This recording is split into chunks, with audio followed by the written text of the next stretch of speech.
This is the secret Bugatti that was never made. Take a look at what happens around the back. Take a look at this.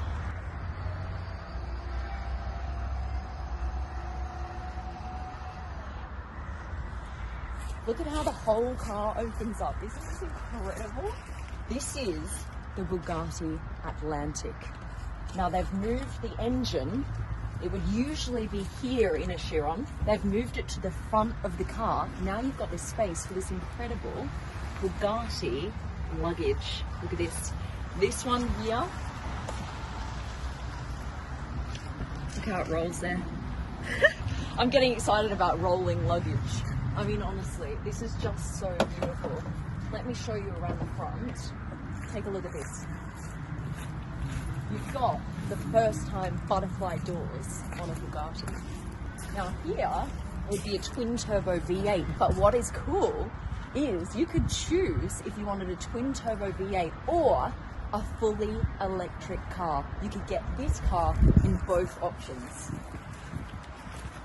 This design language here, take a look at this line. This references the most expensive car in the world, which is a Bugatti from the 1930s. That Bugatti is called the Type 57 SC, and it was sold a couple of years ago for $34 million. So you see that here.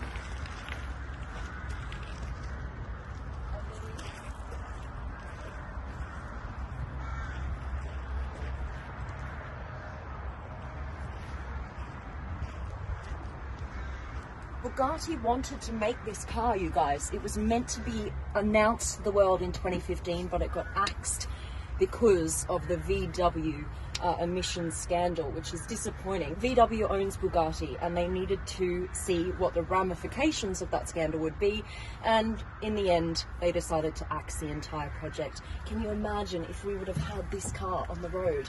It would have looked pretty much exactly like this. How beautiful is that? Gear lever with the floating emblem here in the middle, and this very, very sleek center console. And you've got pretty much a traditional Chiron wheel here with the engine start stop button here on the wheel. If you take a look at this door here, this references a riding saddle. Look here, you've got the name of the car, the Atlantic, and this was meant to be the entry-level Bugatti, so it would have cost less than a Chiron. In order to keep the cost down, they were looking to borrow different parts from the other car manufacturers in the VW group, the likes of Porsche, Lamborghini, Audi, for example, Bentley, and one of the options was to cut the W16 engine that they have in the Chiron in half to get a V8 for this car, or they could have borrowed a V8 from the likes of Bentley, for example.